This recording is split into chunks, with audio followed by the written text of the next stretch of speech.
I've lived in eastern Kentucky my whole life. And if there's one thing you learn growing up in Appalachia, it's this. Every hollow has a story. Most of them are exaggerated. Some are completely made up. But every once in a while, you'll hear one that's told the exact same way by people who've never met each other.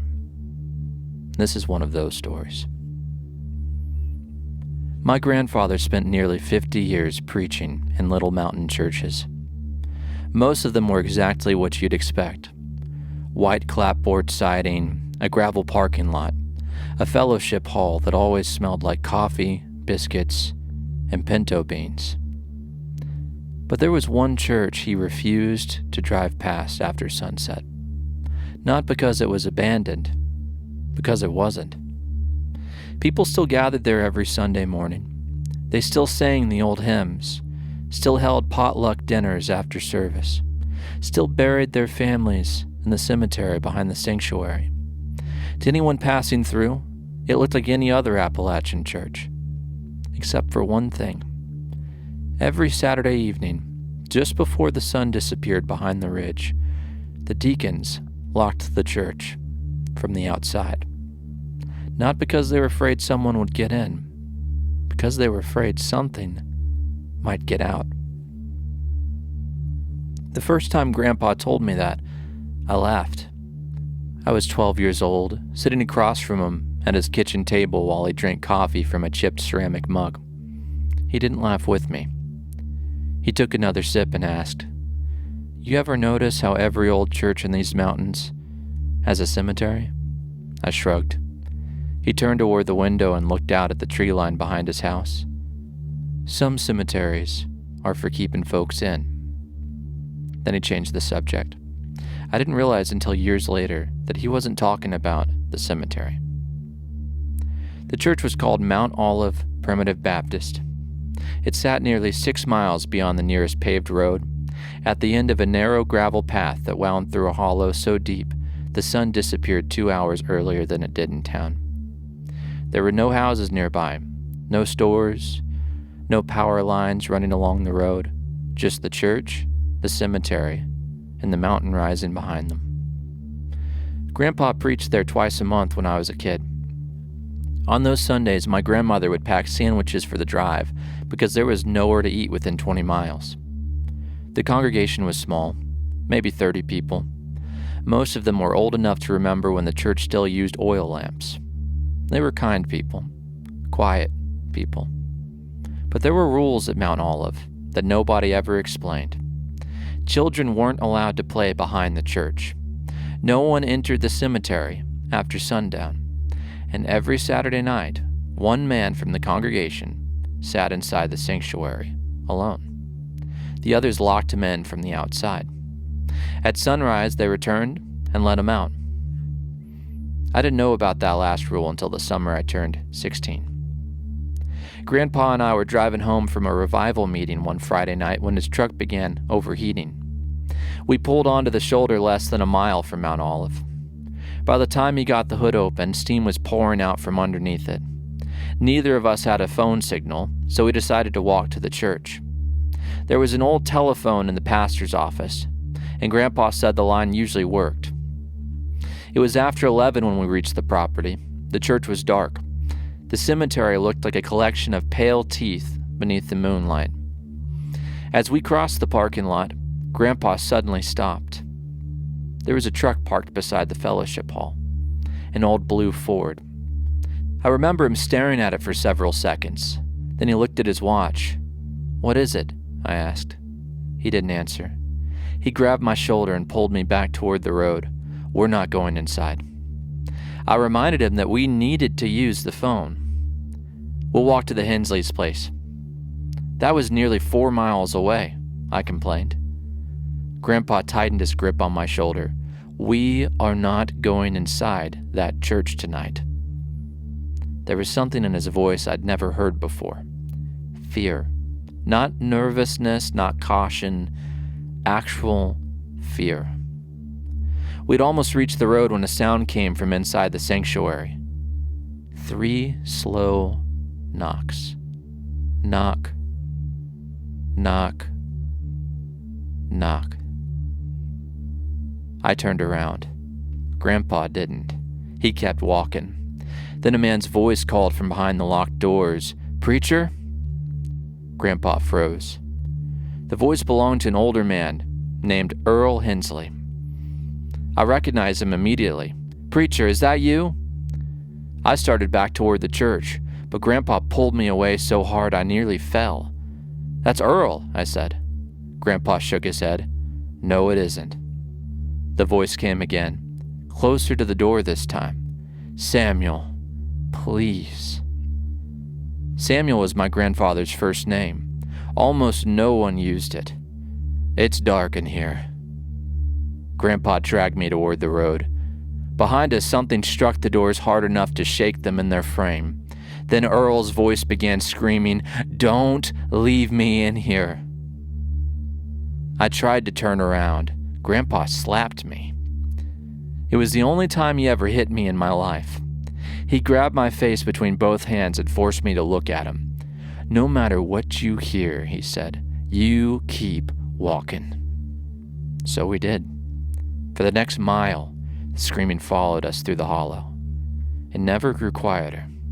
It sounded as though whoever was making it was walking 10 feet behind us the entire time. But when I looked over my shoulder, the road was empty. We reached the Hensley house shortly before 1 a.m. Earl's wife answered the door. She took one look at Grandpa and immediately stepped outside. "Is he still there?" she asked. Grandpa nodded.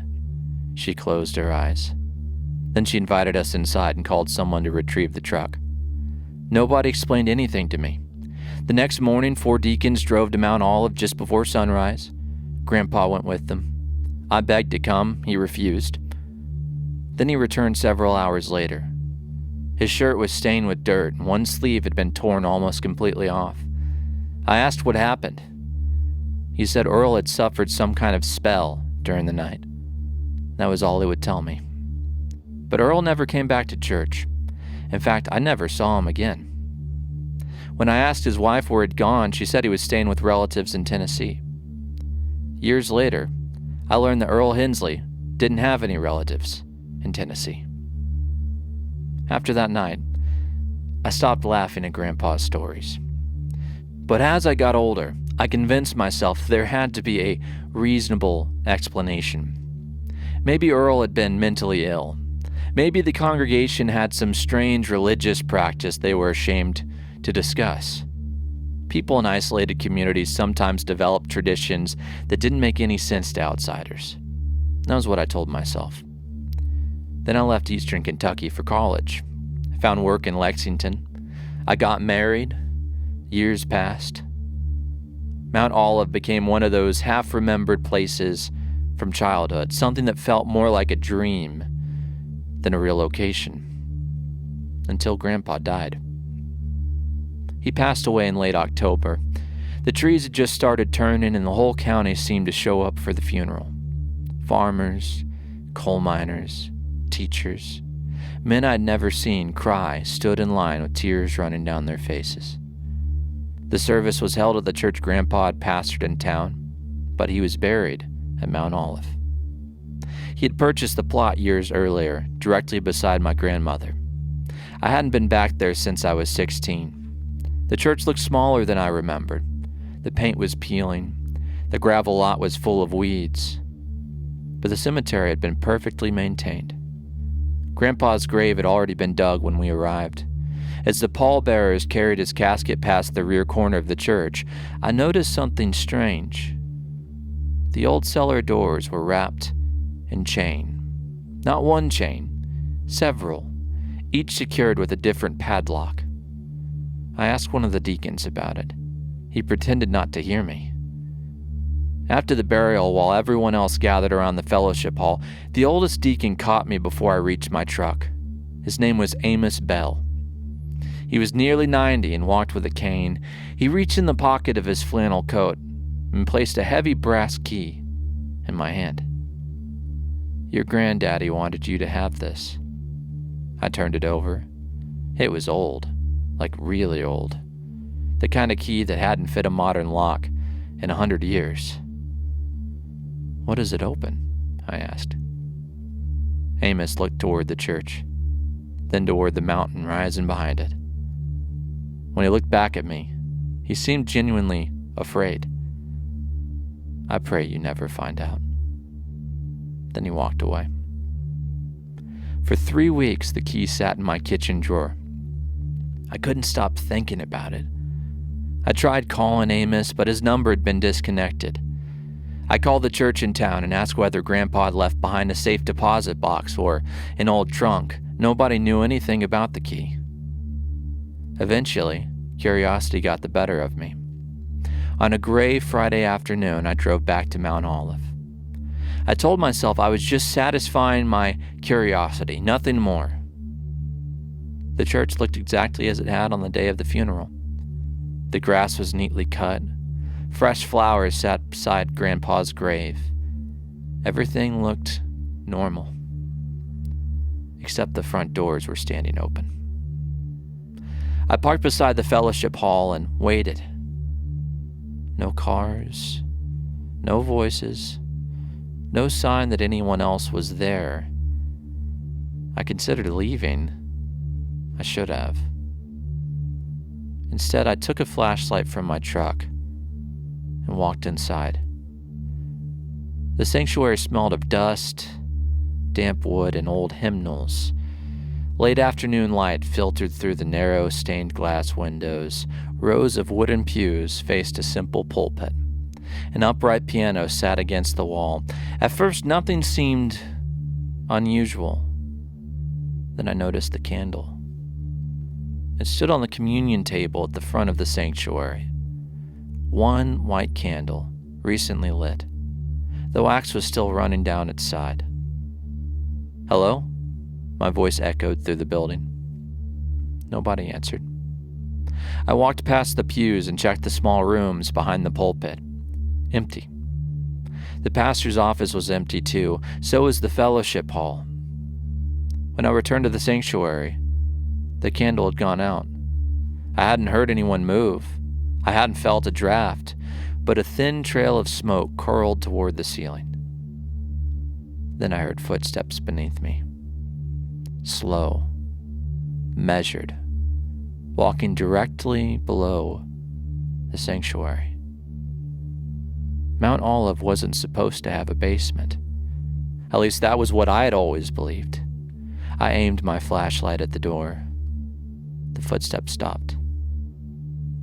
I moved toward the pulpit. They began again, one step at a time, directly beneath my feet. I climbed onto the platform. The sound stopped beneath the pulpit. That was when I had noticed it had been moved. Only a few inches, just far enough to expose a black iron ring set into the floorboards. I pulled the pulpit aside. Beneath it was a square wooden door, a trap door. Its edges had been hidden beneath the rug. There was no visible lock, only an old keyhole. I took the brass key from my pocket. It fit perfectly. The lock turned with almost no resistance. When I raised the door, a wave of cold air came from below. A narrow ladder disappeared into darkness. I should have closed it. I should have returned to my truck and called someone. Instead, I shined my flashlight down the opening. The ladder ended in a stone room 12 feet below the sanctuary. I called out again, "Is someone down there?" No answer. Then I saw movement. Not a person, just the edge of something passing beyond the flashlight's beam. I climbed down. The room beneath Mount Olive was older than the church. The walls had been built from large stones fitted together without mortar. Thick wooden beams supported the floor above. There was no electricity, no plumbing, nothing suggesting the room had ever been part of the church. The building had been constructed over it. At the center of the room stood a single wooden chair. Beside it was a small table covered in notebooks, dozens of them. Some were modern spiral-bound notebooks, others were leather journals with cracked spines. The oldest looked handmade. Names had been carved into the stone walls, hundreds of names, each followed by a date. The earliest date I could read was November 17th, 1838. The newest was only 6 months old. Earl Hensley. I stared at his name. Beneath it were several uneven scratches, as though he had begun carving something else but had stopped. I looked through the notebooks. Most contained only a few pages of writing. Some entries were prayers, others were disjointed accounts of noises, voices, and dreams. The names of the writers matched those carved into the wall. One notebook belonged to my grandfather. On the first page, in his handwriting, were the words, "If you are reading this, Samuel is dead. That means the watch has failed." I almost dropped it. According to the journals, the stone room had been there before the first settlers entered the hollow. They found it partially buried beneath the hillside. There had been no doorway, only a narrow opening at the top covered by a slab of stone. The settlers avoided it until the winter of 1838. That November, people began hearing knocks on their doors after sundown. Always 3, always slow. Anyone who opened the door disappeared before morning. No blood, no footprints, no sign of a struggle, just an empty bed and an open front door. The families blamed animals, outlaws, and even one another.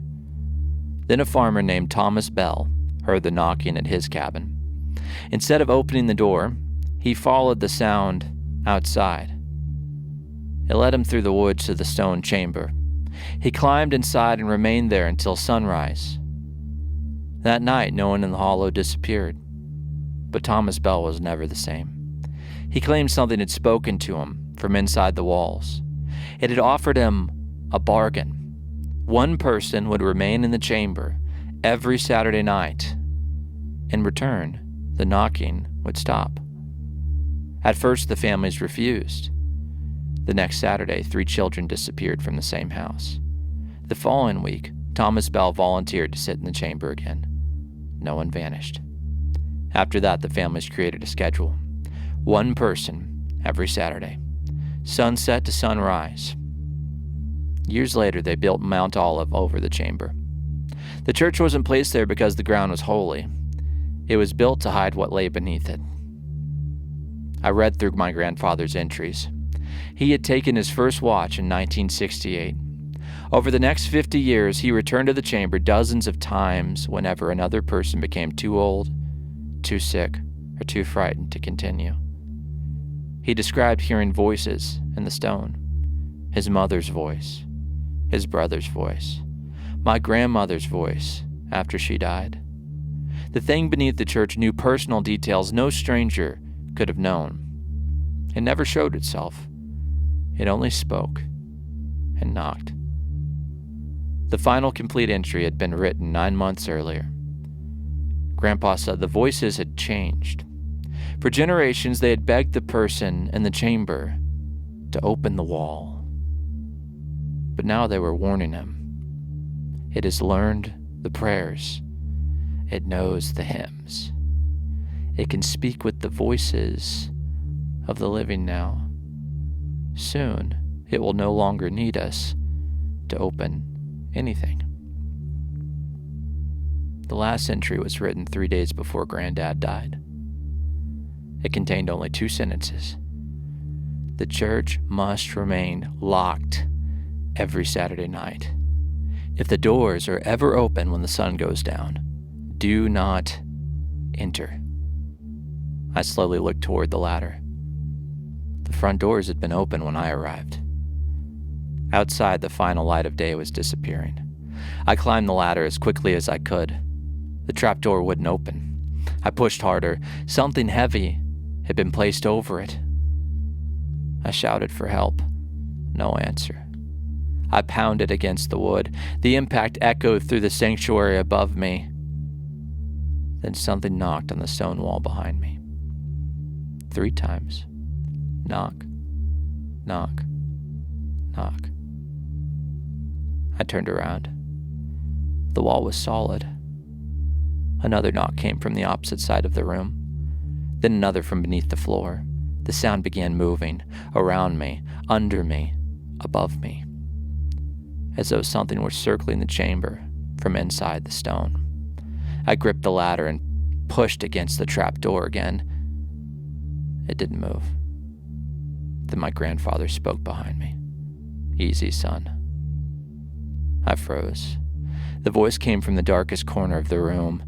It sounded exactly like him. Not similar, not close, it was his voice. The same tired Kentucky drawl. The same slight rasp he'd had during his final years. "You shouldn't have come down here." I kept my flashlight aimed at the corner. There was nothing there. "Grandpa?" The voice sighed.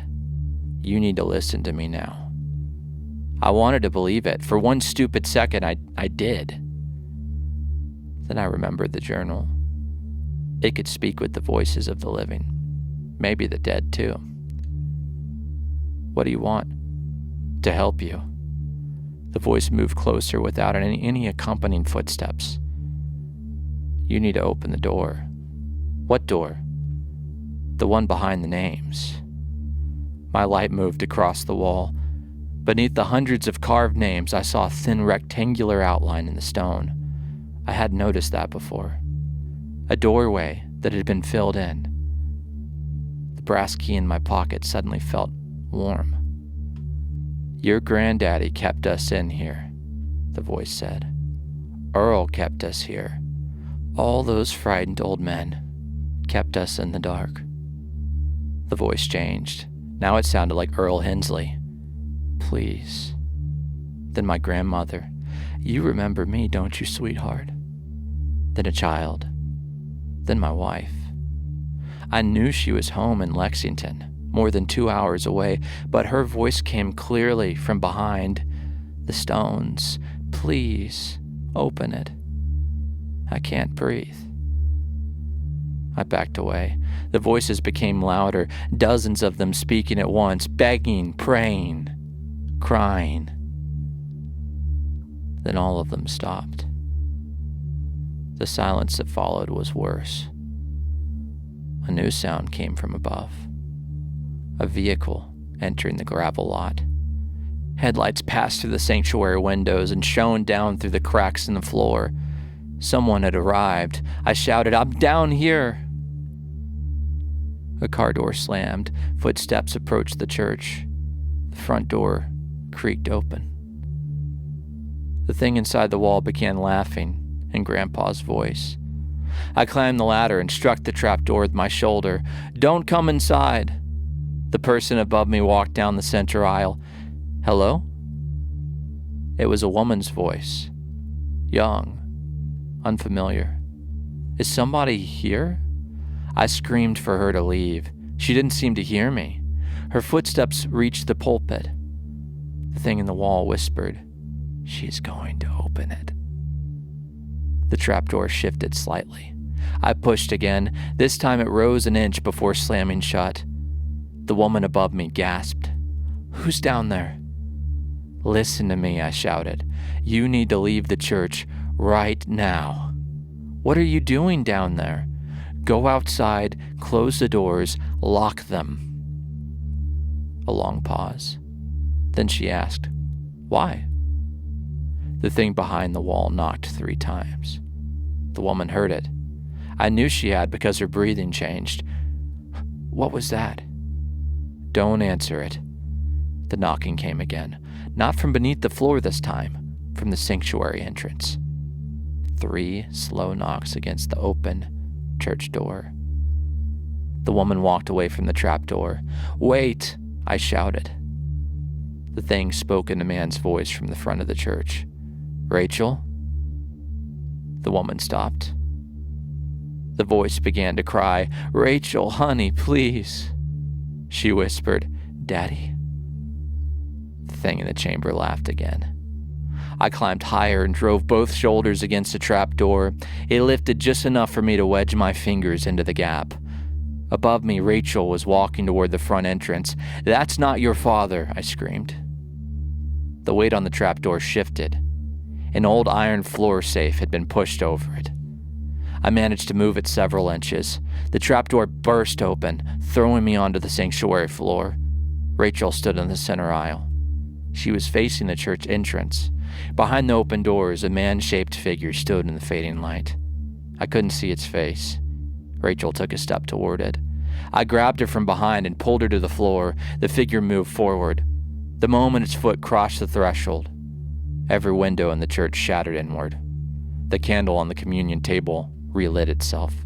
The sanctuary filled with the smell of wet earth. Then the bell in the steeple began ringing. Not swinging, ringing. In 3 slow strikes. The figure stopped. Behind us, the trapdoor was still open. Grandpa's voice rose from the chamber. "Close the outside doors." I didn't know whether it was him. I didn't care. I dragged Rachel toward the entrance. The figure stood only a few feet beyond it now. It was shaped like a man, but the proportions were wrong. Its arms hung almost to its knees, its head tilted sharply to one side. Where its face should have been, there was only darkness. Rachel was crying. The thing spoke in her father's voice. "You left me alone." She tried to pull away from me. I shoved one of the church doors closed. The figure placed a hand against it. Its fingers curled around the edge. Too many fingers, all of them pale. The door began opening again. Rachel looked at me. "What do we do?"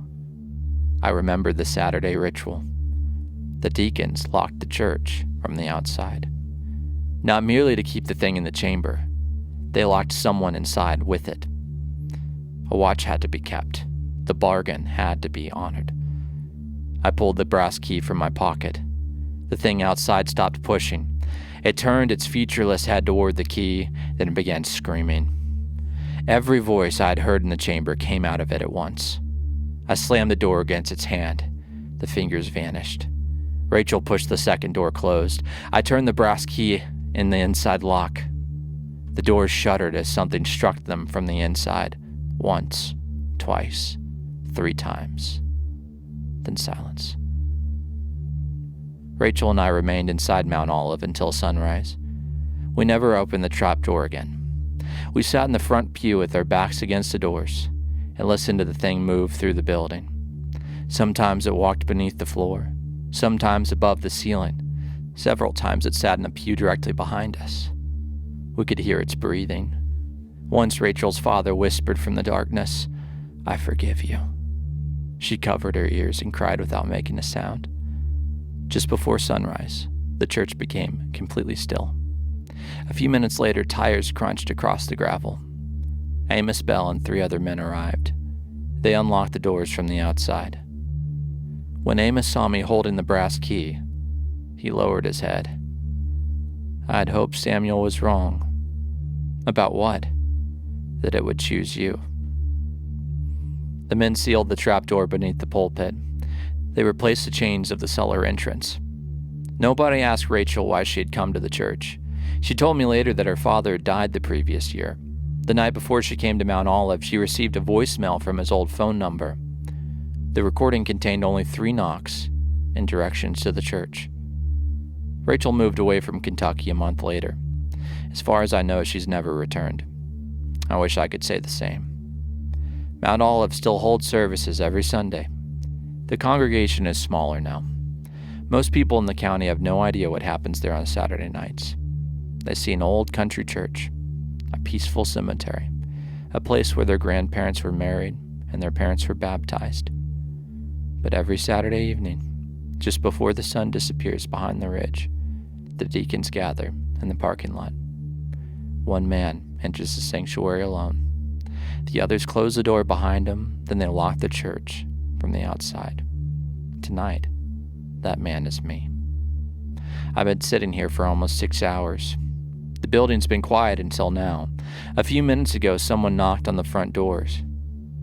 3 slow knocks. Then I heard my grandfather's voice from the other side. He told me the bargain was never meant to keep the thing inside the church. It was meant to keep it inside the hollow. And somewhere beyond these locked doors, every dog in the valley has started barking. Because tonight, for the first time in nearly 200 years, the knocking isn't coming from beneath the church. It's coming from every house on the mountain.